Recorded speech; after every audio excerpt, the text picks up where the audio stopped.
now we actually want to turn to our own Major Garrett, who was traveling with Donald Trump, someone who responded very quickly to what was happening here in Philadelphia. Major, tell us about that. Say that one more time, Elaine. One more time. Yes, tell us how Donald Trump has responded to what's been taking place here at the Democratic National Convention. Well, he's tap dancing with glee. He's doing wing and buck dances. He could not be more elated to watch Democrats descend into divisionary accusations of disloyalty and whatnot.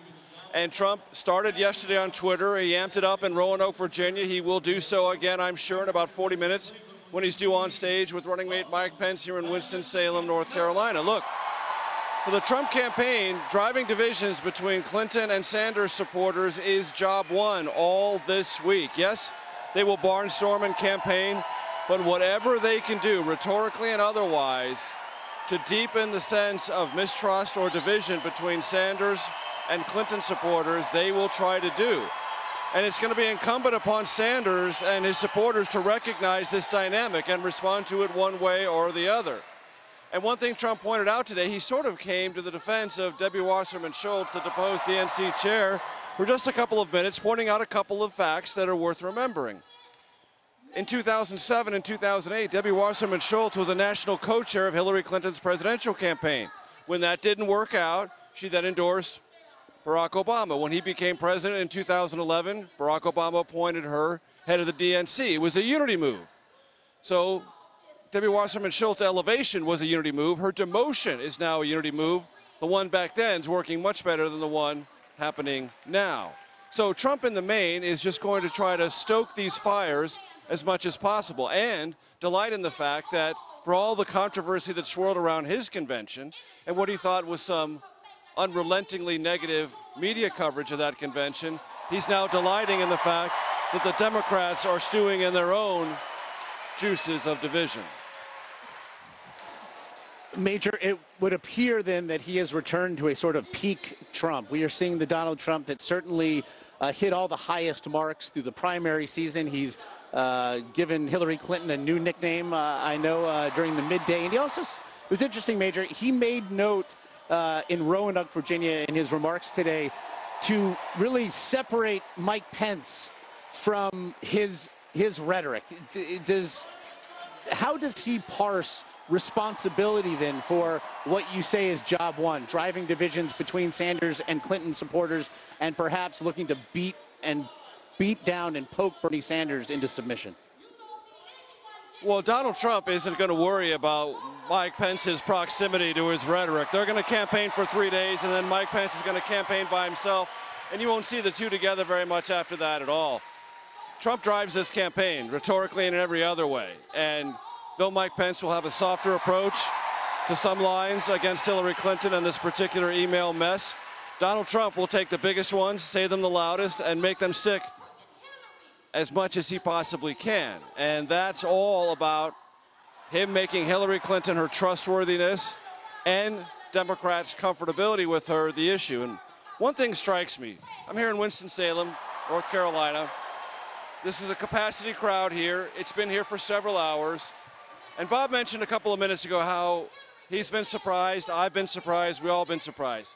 I think there's something we have to come to grips with here as experienced people covering politics in this country for a long time. You have two bottom-up movements, the Bernie Sanders movement and the Donald Trump movement.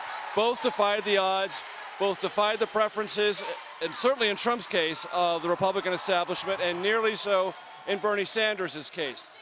The point I'm driving at is neither one of these movements takes their cues from anything that's happened in American politics in recent history. They upset the established order. They upset things that we are expecting to see at times like conventions. And they act with uncharacteristic zeal in behalf of what they believe. And that takes their party, that takes their rhetoric, that takes the atmospherics in completely different directions. We saw it last week in Cleveland. Now you're seeing it in Philadelphia. We just have to, I think, make ourselves aware that what we're seeing can't be measured against what we've seen before, because these bottom-up movements have a mind, a spirit, and a sense of strategic insight all their own, and they're going to play by a new set of rules and live or die by those new sets of rules and make sure their voice is heard until the last. And I think that's what we're seeing. So, Major, based on what you just said, I'm curious then, are there any comparisons to be made in the way that Donald Trump and Bernie Sanders have dealt with their respective supporters? For instance, I'm thinking of the time when Donald Trump, during his speech at the Republican National Convention, heard shouts and chants of lock her up, lock her up. And then he made it a point to say, no, no, we will defeat her, and clearly trying to corral some of that energy. Now, you contrast that with what we saw today.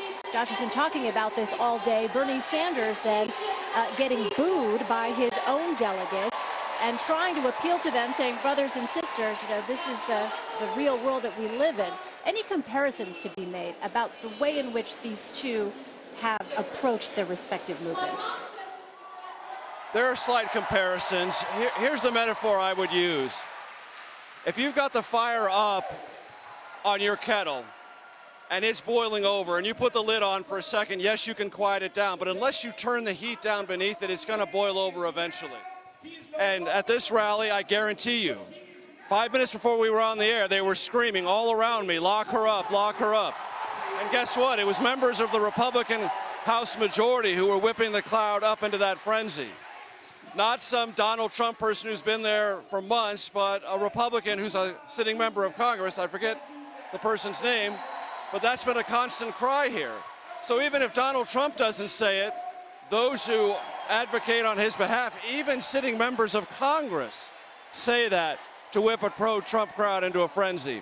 And that's one thing that Bernie Sanders discovered today. Even when he says, brothers and sisters, we're in this together, he still gets a little pushback. Why?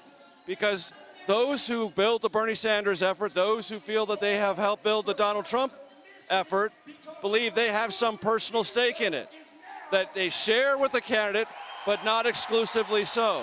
They're going to speak their piece in a way that contents and satisfies them, and then deal with the candidate and whatever the candidate tells them to do later. So Bernie Sanders and Donald Trump may try to calm things down or temper the rhetoric, but it's going to be up to the people that they've mobilized at the grassroots who are ultimately going to decide where the rhetoric goes and where the votes land come November. All right, Major Garrett, Chief White House correspondent with Donald Trump in Winston-Salem. Major, thank you so much.